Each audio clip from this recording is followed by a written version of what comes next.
santri itu kan juga merupakan simbol moral juga kan dan etika yang Ya, gampangnya bisa dianut gitu loh Mas Anies. Mungkin sekarang juga adanya kaum santri di politik karena politik itu mungkin juga butuh sosok seperti itu yang betul, iya.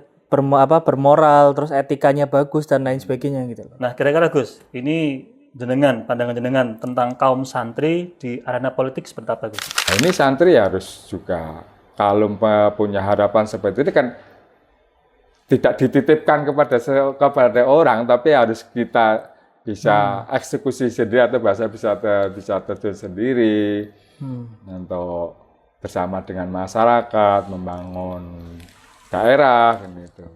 Dan kembali lagi santri semestinya jangan membatas diri.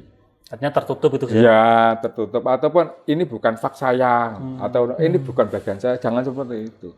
Kita sekarang itu sudah global, dimanapun santri harus bisa memberi peran lah gitu. Apalagi dalam mengambil kebijakan-kebijakan pemerintah. Kita tahu betul bahwasanya kebijakan pemerintah itu sangat besar sekali kemanfaatannya, kemaslahatannya. Gitu. Itu berkaitan dengan juga ini ya, kondisi atau dampak dari masyarakatnya. Iya, kan gitu. Kada hadis Nabi saja man ro'a minkum mungkaron kalau juga biyadi. Itu yang pertama kan itu. Biyadi itu bisa diartikan kekuasaan. Oh, iya. Kekuasaan itu sangat besar sekali impact-nya kepada kemaslahatan umat.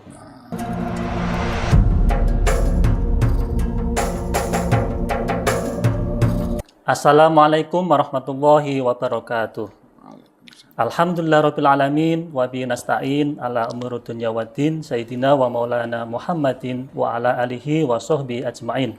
Rabbi shrah li sadri wa yassir li amri wahlul 'uqdatam min lisani yafqahu qawli amin. Pemirsa MJT TV, para penonton, sahabat kopi dan pendengar audio da'i dimanapun Anda berada. Pertama-tama mari kita panjatkan syukur kehadirat Allah Subhanahu wa taala yang mana pada kesempatan kali ini kita bisa berjumpa kembali di acara ngopi ngaji online perkara Islam. Kedua kalinya salawat dan salam semoga curahkan keridhaan Nabi Agung kita Nabi Muhammad SAW.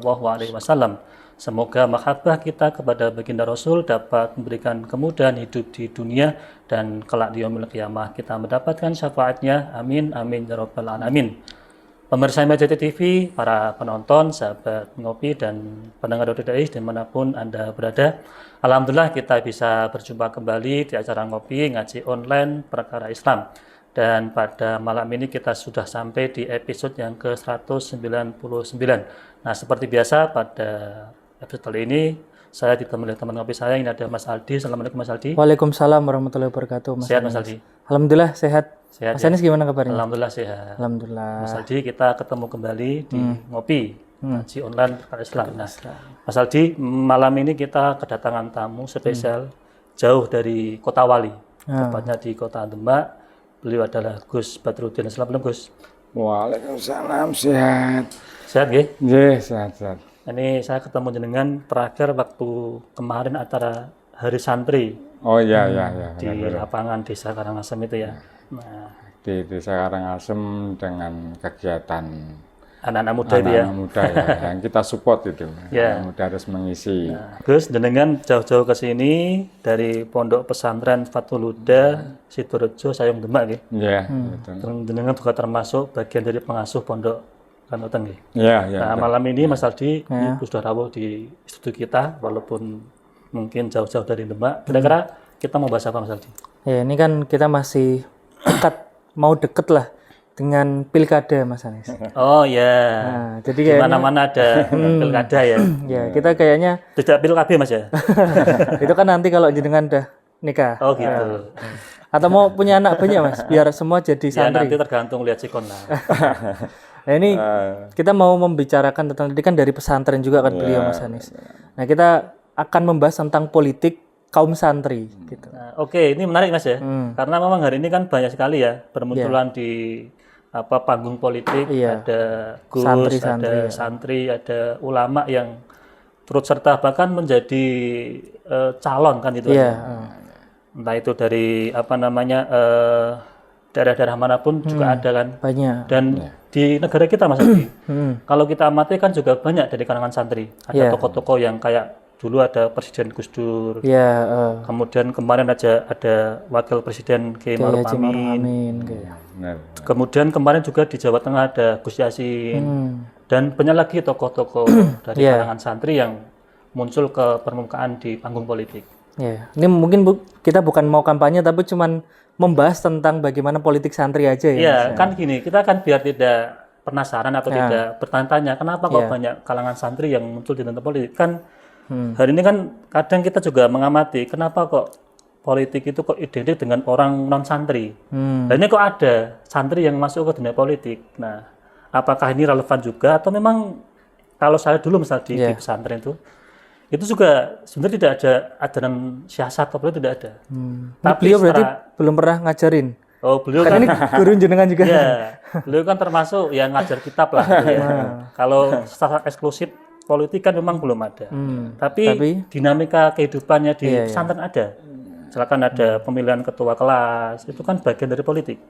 Ketua kamar, ketua komplek, itu kan bagian dari politik. Cuman kan tidak disadari oleh para santri. Kemudian boyong jadi alumni di masyarakat ditokohkan. Itu kan mungkin ditokohkan karena santri itu kan juga merupakan simbol moral juga kan dan etika yang gampangnya bisa dianut gitu loh Mas Anies. Mungkin sekarang juga adanya kaum santri di politik karena politik itu mungkin juga butuh sosok seperti itu yang betul iya. Bermoral, terus etikanya bagus dan lain sebagainya gitu loh. Nah, kira-kira Gus, ini pandangan jenengan tentang kaum santri di arena politik seperti apa Gus? Ya memang harus sih ya. Kalau secara pribadi, ya kita harus ambil peran, gitu. Santri harus ambil peran.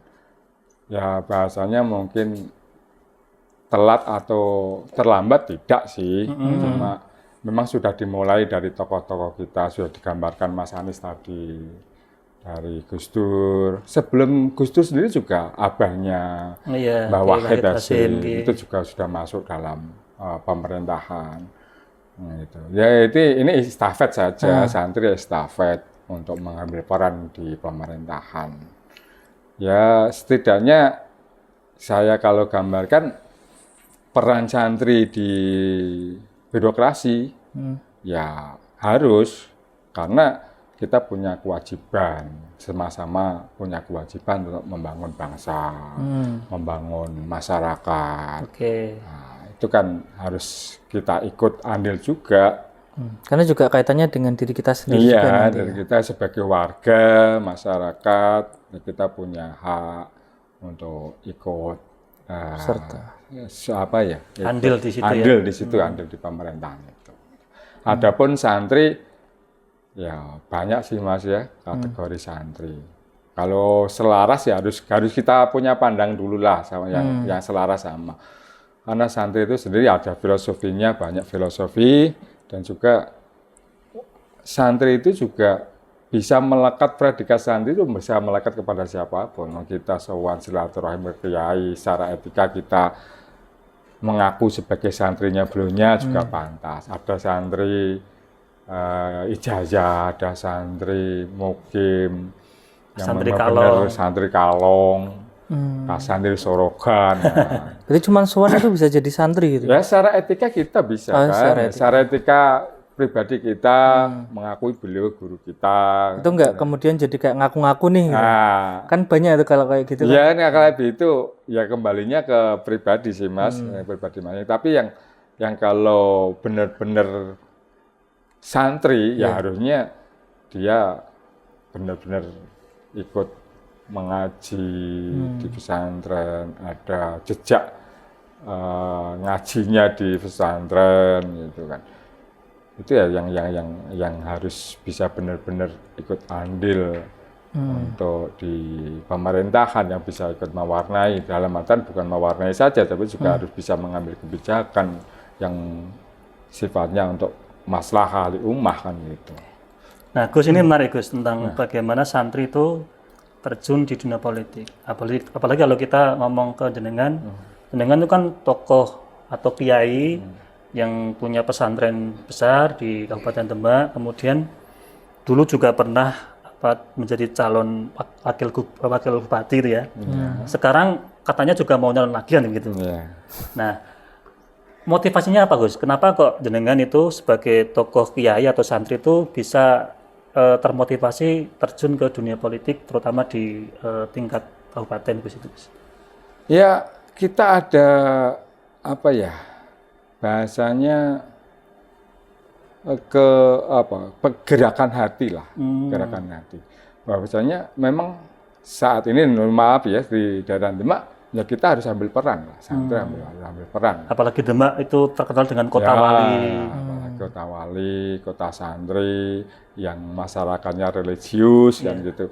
Ya kita harus bisa ikut ambil peran yang sifatnya demokrasi ini. Dan harapan kita ke depan ya memang benar-benar Demak itu bisa marwah Kabupaten Demak yang religius itu kita bisa angkat kembali. Harapannya itu kan kita dari santri kan pandangannya ke sana mestinya yang sifatnya religi lah itu bisa kita kembangkan dan juga bisa membanggakan daerah gitu. Nah ini santri harus juga kalau punya harapan seperti itu kan tidak dititipkan kepada orang, tapi harus kita bisa eksekusi sendiri atau bisa terjun sendiri untuk bersama dengan masyarakat membangun daerah gitu. Dan kembali lagi santri semestinya jangan membatas diri. Artinya tertutup itu sih? Ya, tertutup. Ataupun ini bukan hak saya, atau ini bukan bagian saya. Jangan seperti itu. Kita sekarang itu sudah global, dimanapun santri harus bisa memberi peran lah. Gitu. Apalagi dalam mengambil kebijakan-kebijakan pemerintah. Kita tahu betul bahwasanya kebijakan pemerintah itu sangat besar sekali kemanfaatannya, kemaslahatannya. Itu berkaitan dengan juga ini ya, kondisi atau dampak dari masyarakatnya. Iya, kan gitu. Kada hadis Nabi saja, man ro'a minkum mungkaron falyughayyir biyadi. Itu yang pertama kan itu. Biyadi itu bisa diartikan kekuasaan. Oh, iya. Kekuasaan itu sangat besar sekali impact-nya kepada kemaslahatan, kepada kemaslahatan umat. Nah, itu yang harus kita pahami juga.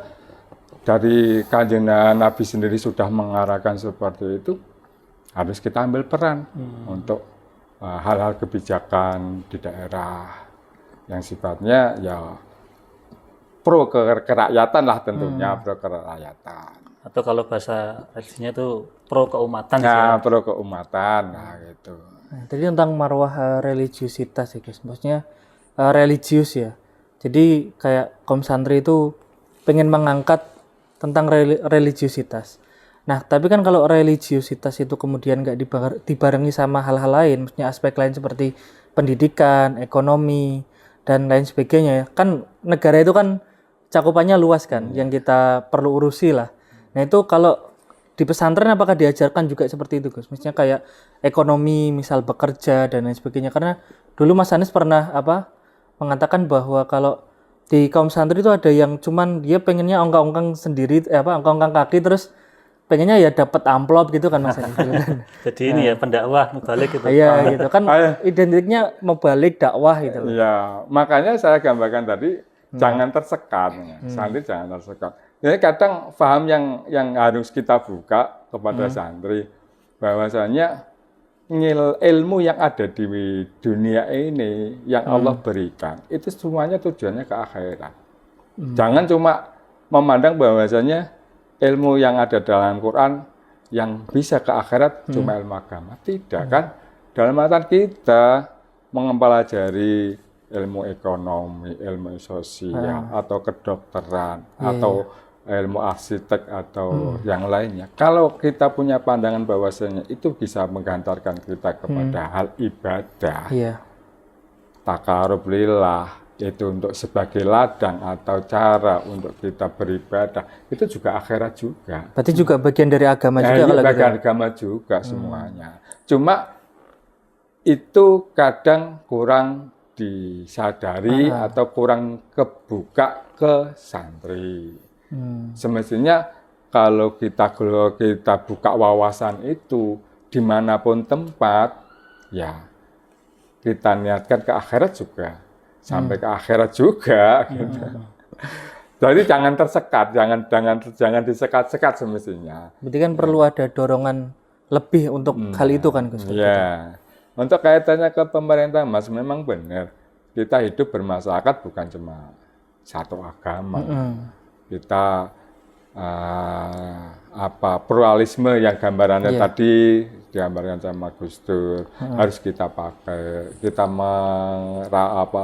membina ataupun berjalan dengan semua golongan karena negara kita juga negara Pancasila, mengakui dari beberapa agama yang harus kita kembangkan.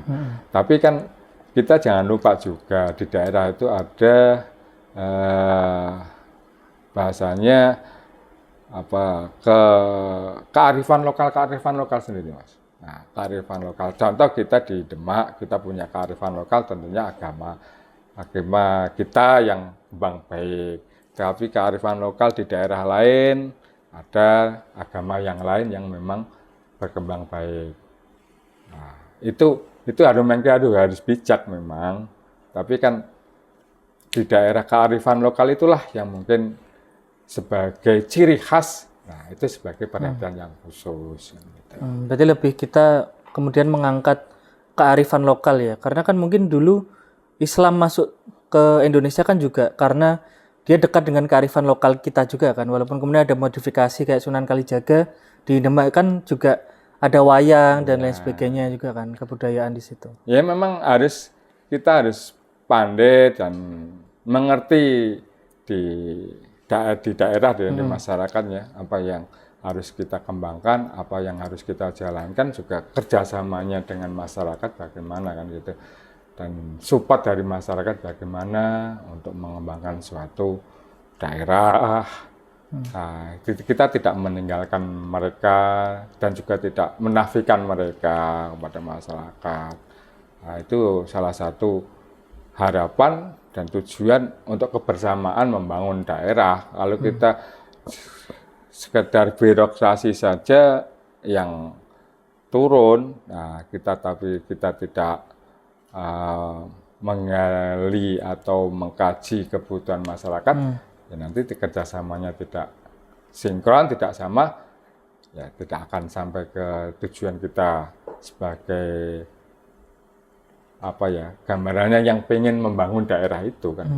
Ini Mas Aldi, ketika ngomong tentang dunia santri, kemudian kita kaitkan dengan dunia politik kan itu kan. Memang itu kan negara kita kan mayoritas umat Islam kan, agama Islam tentunya. Jadi memang agak relevan sangat relevan ketika seorang santri atau pemuka agama itu terjun ke dunia politik kan begitu. Maksudnya itu hal biasa. Iya, hal biasa saja gitu. Karena memang mungkin telat itu ya masuknya ya, atau masih dianggap tabu oleh masyarakat umum, sehingga masyarakat mungkin bertanya, kok santri kok terjun politik, apa enggak fokus ngaji saja kan gitu. Nah, kira-kira Gus, nilai-nilai agama sejauh mana nilai agama atau nilai-nilai pesantren itu bisa memberikan dampak positif terhadap dunia politik atau pemerintahan, Gus? Santri sendiri di pesantren itu aslinya kan sudah dibekali karakter-karakter yang mumpuni. Betul ya. Kalau memang bahasanya pendidikan berkarakter, semestinya pesantren itu sudah mulai awal. Itu pertama kali pendidikan di Indonesia. Pendidikan di Indonesia itu berkarakter betul. Mau karakter mau karakter apa, itu sebenarnya sudah bukan termasuk bahasan. Kemandirian, Gus. Nah, kemandirian di pesantren itu sudah berjalan. Memang itu tadi santri masuk dalam dunia politik itu tadi secara kepribadiannya, secara pribadi jangan dianggap itu salah kamar bahasanya. Jangan salah kamar. Karena santri juga harus ikut berperan di politik. Ya santri-santri yang terjun di dunia politik sih sudah banyak sih. Tapi tadi gambarannya kadang masuk dalam lingkaran birokrasi, malah masuk dalam bahasa ataupun dalam elit politik, dalam perpolitikan kadang jati dirinya hilang atau tidak dimunculkan. Gitu. Tapi harus semestinya ya harus dimunculkan buat identitas santri itu santri yang memang benar-benar bisa maslahah li ummah, bermanfaat kepada umat gitu. Jangan tergerus dengan kepentingan lah, kepentingan kelompok atau ya seperti itu. Jadi kalau dikatakan seperti itu sebenarnya ada juga Gus yang santri kemudian terjerumus dengan hal-hal yang di politik itu kan banyak berbagai kepentingan kan. Dan atau mungkin kita bahasakan banyak korupsi merajalela kan ada sebagian yang mungkin itu juga menjangkit di kalangan santri Gus. Ya jangan terlalu keras membahasakan. Ya memang kadang perubahan pandangan, perubahan sikap itu karena lingkungan kan ya. Nah itu ada. Ya ada saja, ada. Cuma ya tidak seluruhnya. Juga yang baik, yang masih memegang prinsip kesantriannya juga masih banyak. Itu masih banyak. Tapi ya harus kita kembangkan lah. Dalam artian jangan kita kasih kasih gambaran ataupun kita kasih peluang kepada santri-santri, kita beri pengetahuan bahwasanya jangan alergi dengan politik. Karena itu juga, kan kita harus punya peran di dunia pemerintahan, di birokrasi, entah level paling kecil desa sampai nanti mungkin di daerah gitu. Daerah ya, atau sampai kepala daerah atau sampai nasional, karena itu sudah dimulai dengan godfather kita, tokoh-tokoh ulama kita kan gitu. Nah tantangan Gus, ketika seorang santri itu sudah masuk ke ranah politik, bahkan mungkin jadi kepala daerah atau jadi anggota dewan, tantangannya kan tadi sudah kita contohkan, ada korupsi, merajalela dan lain sebagainya. Itu bagaimana cara mengcounter tantangan itu Gus? Ya kembali ke personal sih Mas kalau itu. Gitu, kembali ke personal. Dalam artian ya kita yakin bahwasanya ya santri-santri itu sudah dibekali di pesantren dengan ilmu-ilmu, dengan pengetahuan. Ya, tapi masalahnya kadang santri nggak makan bekal itu. Ya, itu kadang atau mungkin ini jalan atau apa. Sudah santri ya, boyong dari pondok, ikut partai politik, terus nggak pernah ngaji. Kan jadi luntur itu. Bisa juga. Ini Mas Anies bisa juga. Kadang ya itu mungkin kurang ngopinya dengan kiainya, kurang sowan sama kiainya, nanti perjalanannya ikut alur, kadang kan gitulah, ikut arus. Jadi jati dirinya itu hilang sebagai seorang santri. Soalnya ada juga teman saya, ini bukan ke politik sih, tapi dia kemudian merantau, terus jauh dari kiainya itu malah jati dirinya hilang gitu. Jarang sowan, jarang apa, malah jadi belok gitu loh Mas Anies. Walaupun sekarang juga udah. Ya memang harusnya santri itu sering-sering sowan ya Mas. Karena ya memang santri itu masih sangat butuh sama Mas Ali sama Kiai untuk wejangannya atau arahannya. Ini jujur saya Mas Aldi. Dia suruh sowan lagi. Jarang sowan saya itu. Tapi kan ketemu kadang di acara. Alhamdulillah ketemu Mas Anies. Mas Anies ini juga sangat berperan. Nah, ini kalau dilihat ke belakang, efek ke belakang, beliaunya tidak ada di pesantren dengan dunia politik. Enggak, maksudnya ini dengan dunia elektronik, ini ada. Tapi ya alhamdulillah beliau bisa. Dulu ketua Risma 2 periode. Kalau dulu Mas Aldi itu kan. Kalau Risma itu kan agak selaras ke remaja masjid.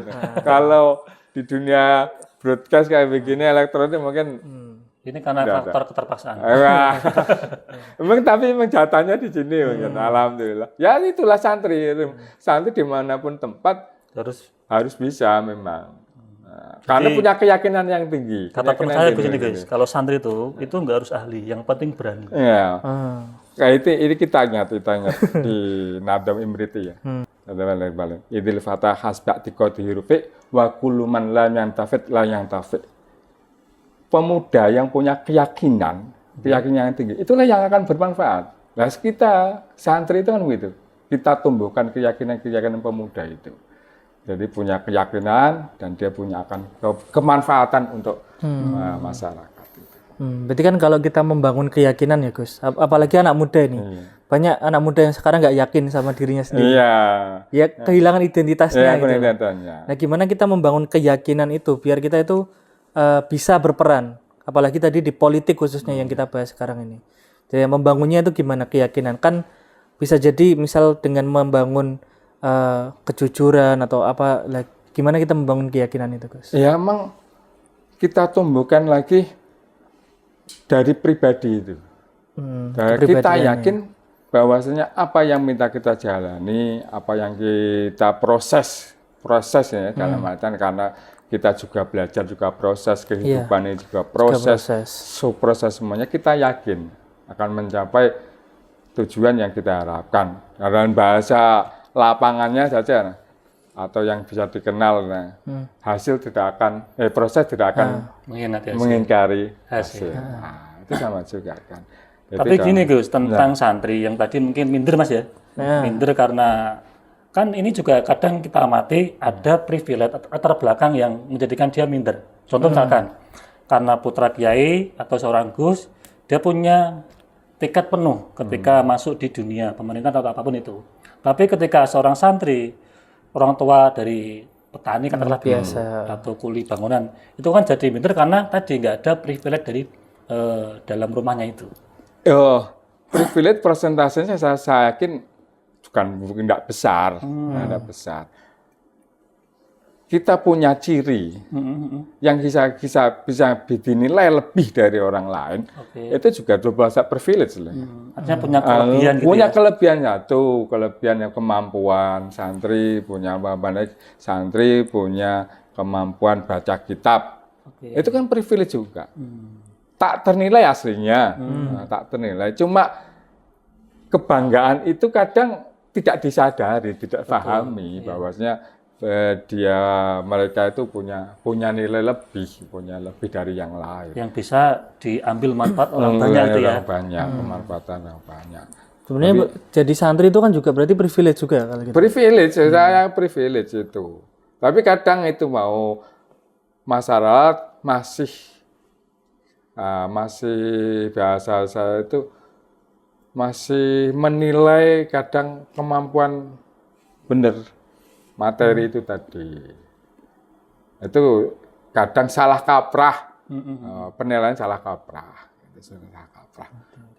Padahal anak-anak muda kita, santri-santri kita mempunyai kemampuan yang betul Mas, itu privilege santri. Karena begini, hari ini tuh banyak anak muda yang dulu tuh tidak mondok, malah iri sama orang pondok. Iya, termasuk saya Mas. Dengan pernah mondok juga, kan ngaji-ngaji aja. Gitu. Pondok kilat itu Mas ya. Pesantren kilat. Ya. Nah Gus, ini menarik kita bahas tentang bagaimana kaum santri di arena politik. Tapi sebelum kita lanjut Gus, kita akan jeda iklan yang mau lewat dulu.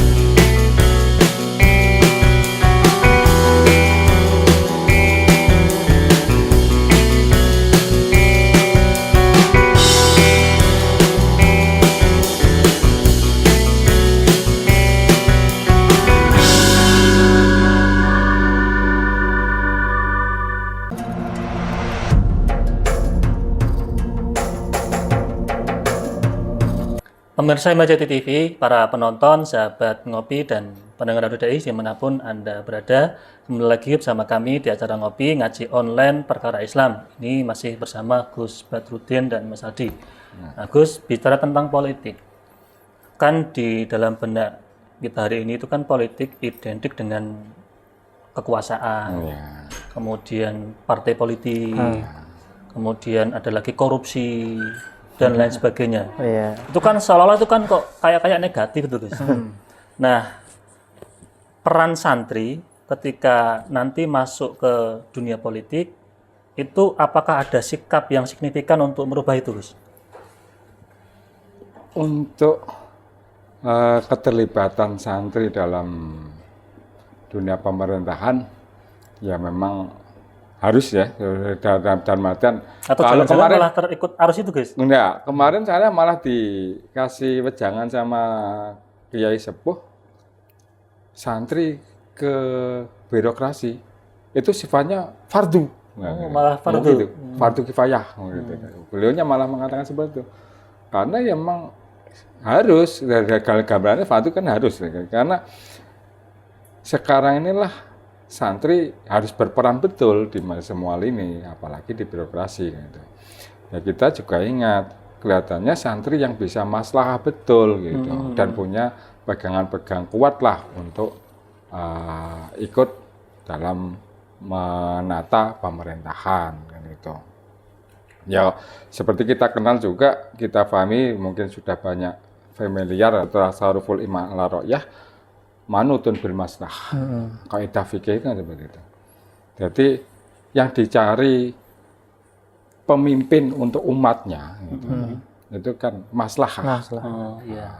Maslahah itulah yang harus diterapkan dalam segala hal, dalam segala bidang harus maslahah. Itu patokan pertama bagi pemimpin untuk kerakyatannya atau memimpin rakyatnya. Nah, maslahah itu sendiri ya kita bisa banyak bedah kan gitu. Dalam segala apa hal. Ya mungkin ekonomi atau mungkin pendidikan terus kepemudaan, olahraganya ataupun segi-segi kehidupan yang lain lah, banyak hal lah. Jadi artinya santri harus bisa mewarnai bisa mewarnai. Apapun kita punya keyakinan model santri itu ilmunya saya pikir tidak kurang karena di pesantren itu pembelajaran ilmu syariat, ilmu fikih, ilmu sampai ke ilmu hakikat pun artinya ada di pesantren. Kan fikih juga ada pelajaran muamalah ya muamalah juga memang ada. Ya, tapi berarti kalau gitu santri harus membuka diri tuh Gus. Kan kita tahu tadi kayak misal bidang ekonomi, pendidikan dan lain sebagainya. Itu kan sebelumnya itu sudah pernah ada yang memegang itu. Maksudnya dari orang-orang barat, orang-orang yang non-Islam lah. Kan ada yang fokus ke situ. Apakah kita kemudian boleh mempelajari dari orang-orang yang sudah nggarap di bidang itu Gus? Kayak ekonomi dan lain sebagainya kan? Artinya belajar dari non-Muslim gitu ya? Bener Mas, kita batasan ilmu tidak terbatas dalam artian seginya dari mana atau ilmunya dari mana. Tapi kalau itu global kan tadi, kita itu kaya akan ilmu semuanya itu kita yakini bahwa saya bersumber dari Al-Quran. Cuma kadang itu generasi kita yang kadang terputus untuk melanjutkan ilmu-ilmu kemaslahatan ummah ataupun ilmu-ilmu yang memang kerakyatan atau untuk kemakmuran masyarakat. Contoh saja, kita kenal tokoh kita Ibnu Sina. Itu tokoh kedokteran. Tapi kenapa yang menjadi ahli-ahli ilmu dokter bukan dari kita? Malah diklaim orang-orang sana kan. Nah, itu kan itu. Nah, kita tidak terbatas sampai di situ juga kan. Jadi belajar kita jangan membatas diri kepada siapa tidak, tapi ilmunya yang harus kita serap untuk kemaslahatan kita, kemaslahatan keluarga kita, masyarakat kita. Tidak boleh untuk kepentingan pribadi Gus ya. Iya. Karena kan mungkin ilmu berkembang juga Mas Anas. Waktu itu kan Ibnu Sina itu kan ya kalau kita sebut mungkin waktu zaman keemasan Islam ya. Kemudian beralih atau ada proses politik di situ kemudian akhirnya ke orang-orang yang kita sebut sebagai non-Islam itu. Kemudian mungkin bisa jadi kita kemudian siklusnya kembali ke kita juga bisa jadi gitu loh. Makanya harus kita mulai seperti ya. Harapan kita seperti itu. Walaupun juga ini, Mas tanpa Adi, harus peperangan. didukung dengan regulasi atau sistem itu yang sesuai dengan kita. Kalau misalkan kok yang nanti yang megang itu bukan orang kita, kan kita juga nanti nggak bisa buat sistem yang baik gitu loh. Ya, karena dulu kan kita mikirnya tuh santri ya cuman ngaji. Pokoknya jadi guru ngaji lah outputnya gitu. Outputnya gitu. Memang kadang termanage, terdoktrin di masyarakat seperti itu ya. Benar masalah di tadi. Kamarnya belajar ilmu di pesantren, pulang jadi tokoh pergerakan agama gitu. Gitu. Sampai itu tadi guru madin ataupun kiai di musola atau guru ngaji dan sebagainya. Tapi sangat disayangkan Gus, ketika kok hanya sebatas itu aja Gus. Nah iya makanya harus kita dobrak gitu loh. Harus kita buka wawasan. Atau jangan-jangan karena santri ya yang guru kan sudah banyak. Kalau saya mikirnya itu santri sudah sangat banyak. Kemudian guru ngaji jadi banyak nih. Terus gak ada bidang garapan akhirnya ke politik atau gimana? Oh enggak. Kan sekarang banyak politik. Aslinya kan peluang-peluang untuk kita tasarufkan ilmu kita masih banyak. Iya. Kalau saya gini dunia Mas Adi, pendidikan itu masih Iya. peluang masih banyak. kenapa kok sekarang banyak kaum santri itu masuk ke politik misalnya? Kan begini kan, itu kan ada tingkat kesadaran dari bagi seorang guru ngaji tadi ya. Kok ini saya sudah bikin anak pinter kemudian bisa ngaji, tapi gede-gede kok malah diambil atau dimanfaatkan oleh oknum politik kan gitu kan. Nah kemudian ini ada semacam kayak tergugah lah untuk ya ini harus ada terlibat, harus ada peran seorang santri untuk terlibat di dunia politik kan begitu Gus ya. Ya bisa juga pandangan Mas Anies seperti itu bisa kita terima. Tapi saya itu mau memberikan pandangan beda Gimana Gus? kepada santri itu tadi. Jangan santri jangan alergi dengan politik. Bahwasanya politik itu sangat besar pengaruhnya, bisa mempengaruhi kehidupan bermasyarakat. Gitu loh. Kebijakan-kebijakan ataupun regulasi-regulasi yang tidak pro dengan kerakyatan atau tidak pro dengan santri, ya kita harus bisa merubah. Ya kita harus masuk ke dalamnya, tapi kita punya identitas yang kuat. Gitu. Tidak tergerus itu ya? Iya, harus tidak tergerus gitu. Karena kita punya misi ke depan, bahwasanya santri itu dimanapun tempat bermanfaat. Gitu. Bisa ada kemanfaatannya, ada kontribusinya kepada masyarakat. Oh ya ini Gus, kan terbukti ini Gus, yang tentang undang-undang pesantren itu kan. Ya. Itu kan karena banyaknya kalangan pesantren yang masuk ke pemerintahan, kemudian masuk ke parlemen, sehingga membuat kebijakan, kemudian muncul itu undang-undang pesantren. Iya, alhamdulillah salah satu seperti itu. Kan itu kalau dulu kan seolah-olah pesantren kan ini merasa didiskriminasikan. Contoh saja kebijakan umpamanya kebijakan pemerintah atau birokrasi pemerintahan, kita juga rasakan dulu loh. Ada kebijakan pemerintah yang apresiatif kepada guru-guru madin. Betul ya, ini saya merasakan di sini. Itu karena backgroundnya beliaunya memahami santri, memahami kiai. Karena pernah jadi santri kan? Pernah jadi santri. Ada yang memang itu tidak ada. Jadi kebijakannya hilang. Yang kemarin ada pernah juga seperti itu. Karena mungkin kurang akomodatif kepada santri, kepada kiai. Jadi maka perhatian itu hilang. Dan sekarang ada lagi. Nah, itu kan harus kita bisa memberi memberi arahan ataupun memberi gambaran bahwasanya beliau yang pantas harus difikirkan gitu, karena beliaunya juga pencetak generasi bangsa. Betul, bangsa yang benar-benar di barisan terdepan asremanya lah. Dan ini harus ada kalangan santri yang masuk ke dunia pemerintah. Karena nanti itu kan bisa mengambil kebijakan yang berguna untuk tadi guru-guru dunia, untuk pesantren, guru-guru ngaji kan itu ya. Iya. Tapi kan kalau gitu kan santri perlu membuktikan diri, Gus. Ya, gimana kita membuktikan diri kita? Apalagi biar masyarakat itu percaya bahwa santri itu bisa untuk menjalani tugas sebagai politisi gampangnya gitu. Bagaimana kita membuktikan diri di situ? Ya tentunya ifda binafsik lah Mas ya. Kita mulai dari diri kita lah. Karena memang saat ini saya ikut kontestasi seperti itu, ya saya harus bisa mencerminkan diri saya itu sebagai santri gitu. Tidak ada usah predikat tinggi-tinggi kiai atau apalah, santri sajalah. Fleksibilitasnya santri di mana? Kita bertemu dengan masyarakat, contoh dalam artian perilaku kita bisa dinilai kepada masyarakat bagaimana penuh mencerminkan santri atau tidak. Terus dialogis kita, dialog ketemu kita dengan masyarakat, dialog bagaimana. Itu kan ya beda lah dengan bahasanya, mungkin ada perbedaan sedikit lah dengan yang mungkin bukan santri, tata cara dalam dialog itu kan beda. Nah, berarti ini terkait dengan personal branding ya? Ya bisa juga itu. Tapi kan kita harus, kalau santri saya yakin punya rasa tanggung jawab, punya beban dalam mungkin bahasanya beban moral kalau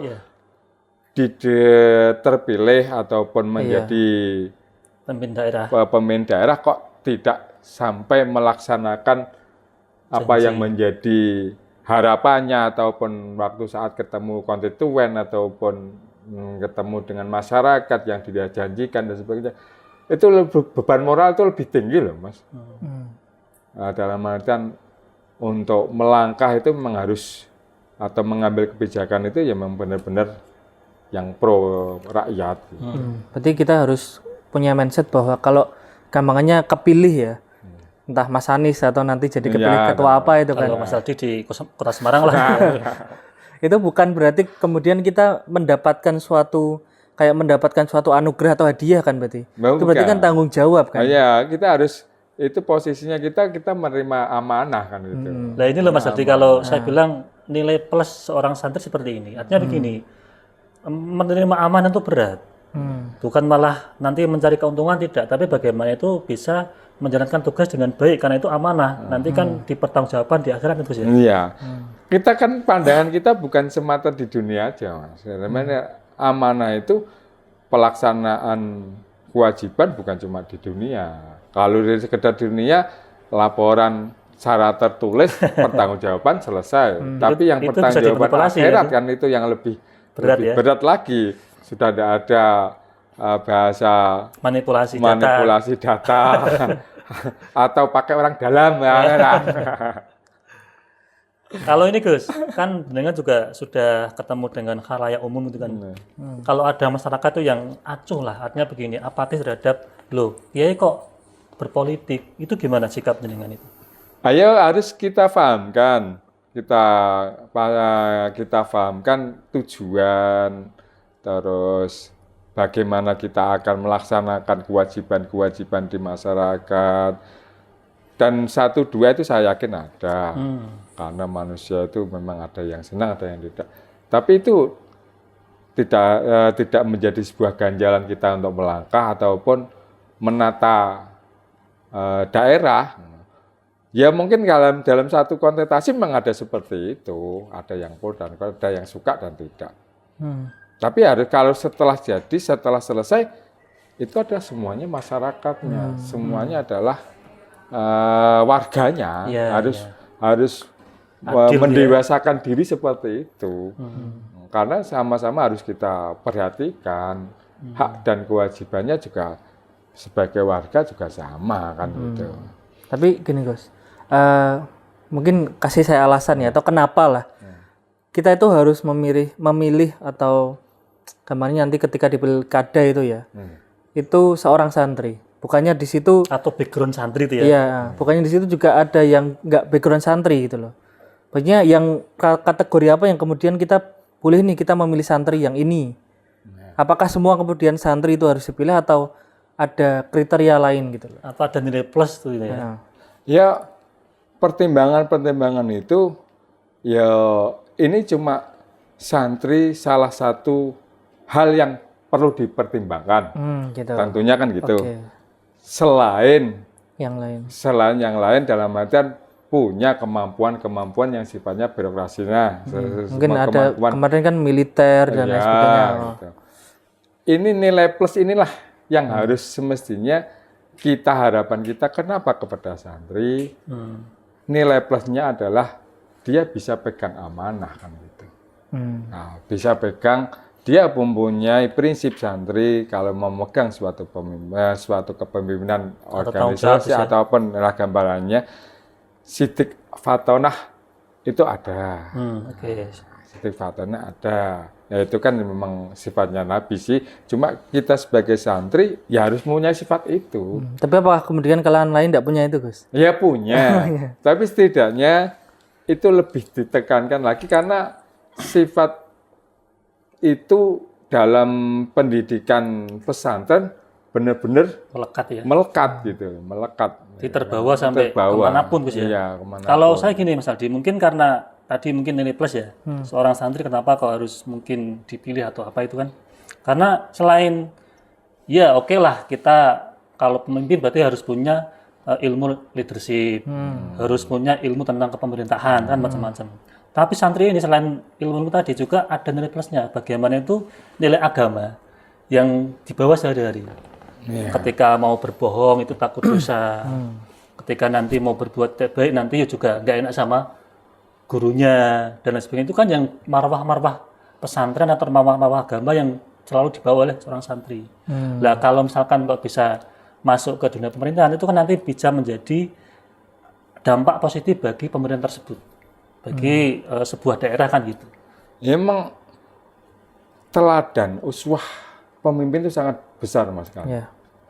Sangat berpengaruh untuk instansi-instansi di bawahnya ataupun pelaksanaan pemerintahan di bawah. Dan kadang uswah atau contoh-contoh yang baik itu masih ada di para santri gitu. Masih kita temukan nilai-nilai uswah itu, nilai-nilai kepemimpinan, nilai-nilai kecontohan sebagai figur yang bisa ditiru, teladani itu masih ada. Jadi kalau kita misalnya sebagai seorang santri ya, pengen menjadi politisi, itu kan berarti kita itu sesuatu yang hal yang berat juga kan Gus, karena kan dia tadi harus jadi uswah, contoh bagi gampangannya di satu lingkup yang dia pimpin gitu loh, kan harus jadi contoh juga. Lah kalau misal kita sebagai santri itu masih belum bisa menerapkan itu, terus kita menjadi minder, misal kayak saya nggak pengen jadi pemimpin karena saya belum bisa jadi contoh gitu loh. Nah kalau seperti itu gimana Gus? Itu perjalanan kan membentuk Mas, bukan kita itu kehidupan ini kan terus bergulir kan. Nah sambil kita menata diri. Nah kalau kita menjadi orang yang sempurna dulu baru nggak mungkin lah. Tetap kita akan terus berproses gitu. Ya. Santri kan selalu belajar. Kan juga ada punya nilai tolabul ilmi itu kan. Bagaimana itu setiap saat harus belajar. Makanya kan santri kan tidak hanya yang mondok saja, bahkan yang sudah pulang, doyong, alumni kan juga masih santri kan gitu guys. Berarti kan kita harus memahamkan masyarakat bahwa kita sebagai masyarakat juga kalau melihat satu sosok itu jangan kemudian menganggap sempurna 100% kan. Dan itu proses. Kadang kan kita baru sebentar sudah dikritik. Belum apa-apa sudah dikritik dulu. Jadi punya ekspektasi yang tinggi gitu loh buat seorang santri atau kiai yang ketika jadi politisi gitu. Satu lagi poin Mas. Santri itu takdiman wa ikraman kepada guru. Itu kan sangat tinggi sekali. Jadi kalaupun dia jadi pemimpin itu ditimbali atau dipanggil sama kiainya, diarahkan sama kiainya, itu tetap akan kembali. Jadi tatanan ikatan batiniahnya kepada guru itu sangat kuat.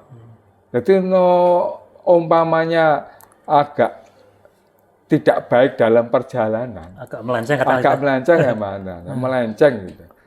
Itu dipanggil sama kiainya, udahlah, selesai, rampung, akan kembali ke lagi real. ke jalan lurus itu ya. Beda dengan mungkin yang lain lah, yang mungkin tidak ada ikatan sekuat itu dengan guru, dengan para kiai, itu beda mah kita tatarannya kan beda, perjalanannya beda. Mungkin kalau di zaman dulu itu di masyarakat Jawa itu kan ada yang bahwa kasta Brahmana itu kan yang paling tinggi. Mungkin apakah kalau di sini juga kiai itu kan jadi kemudian rujukan juga kan di situ? Ya, ini bukan, kalau kasta seperti itu kan sifatnya gambarannya ekonomi, Mas, dalam artian tataran kehidupan. Masyarakat kita kan juga dulu seperti itu, pasti kan ada bekas-bekas yang paling.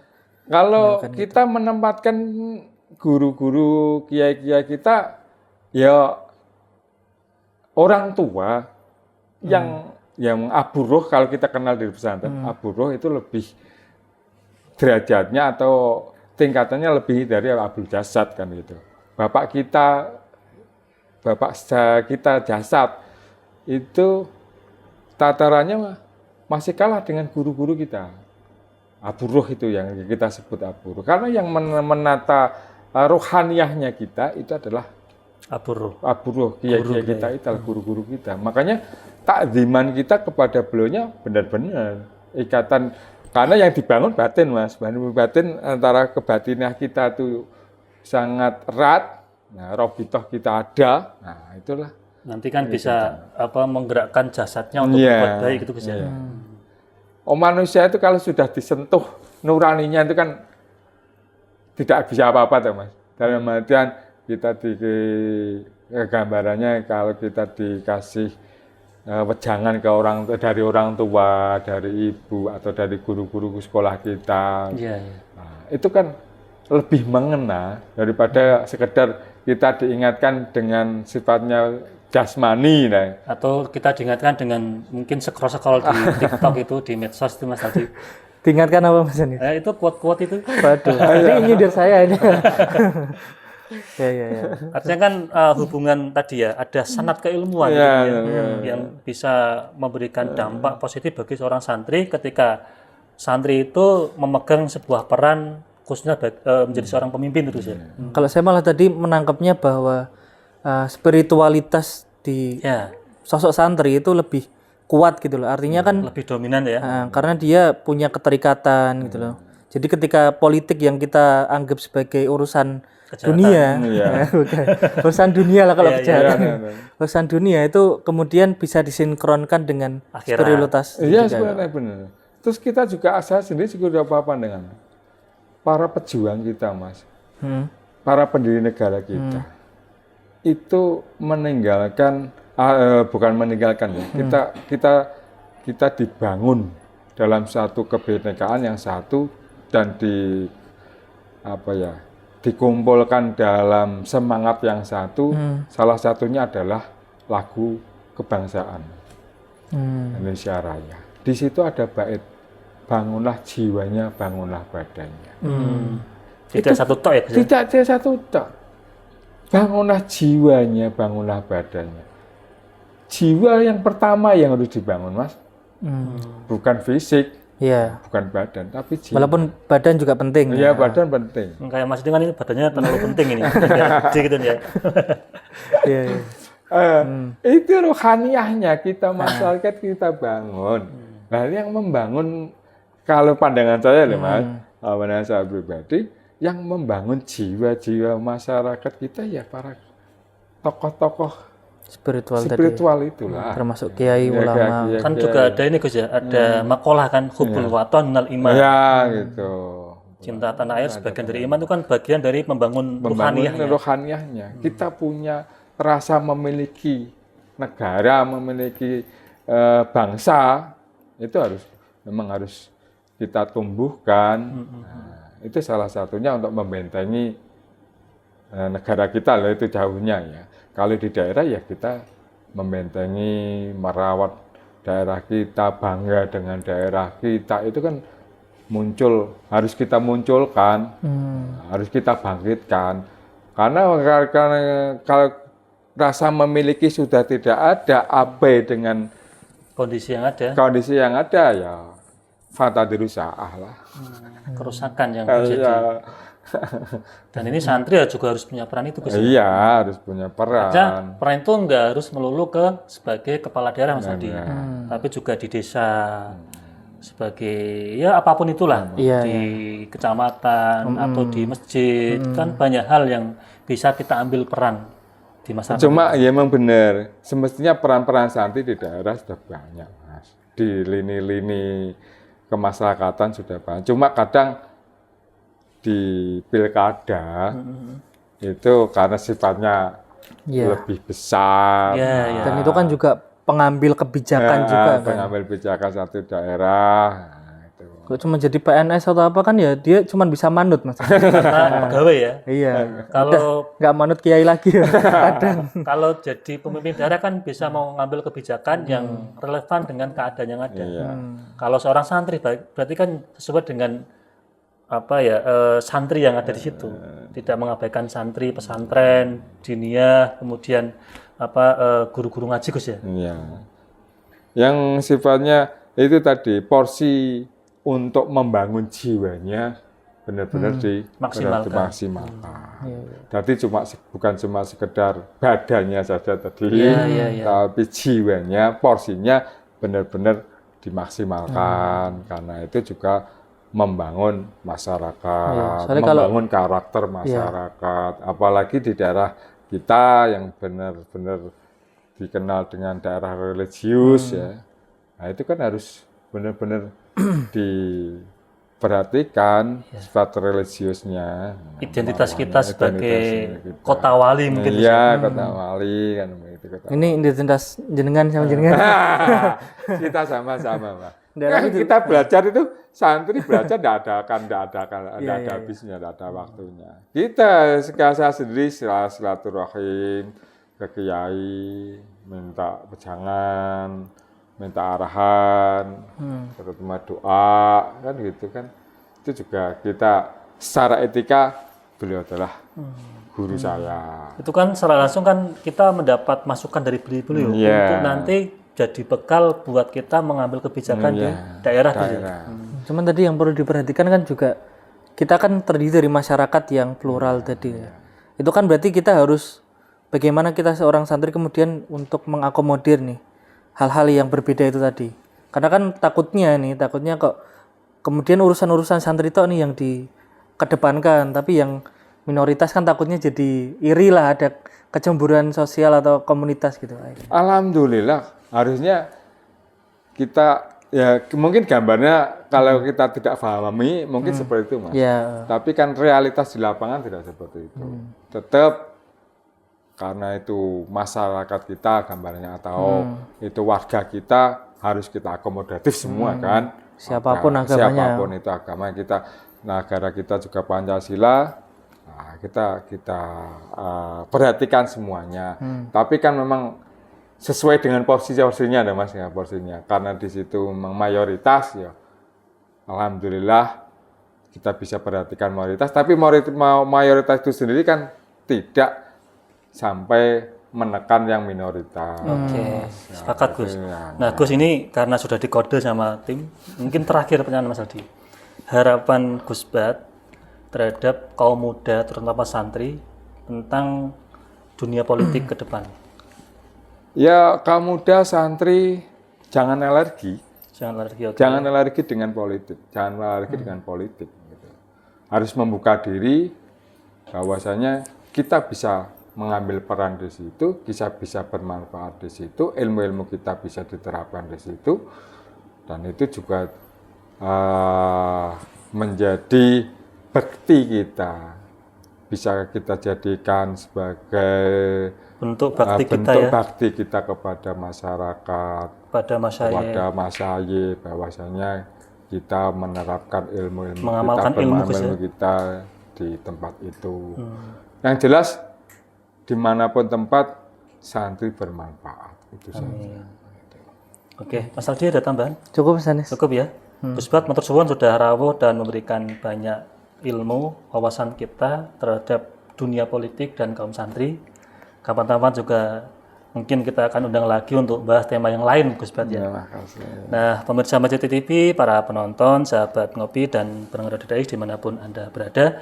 Demikian Ngopi pada episode kali ini. Saya selaku host, apabila banyak salah, banyak gelap, mohon maaf yang sebesar-besarnya. Harukalam, wawahul muwafiq, lawami thoriq, ihdinas siratal mustaqim. Wassalamualaikum warahmatullahi wabarakatuh.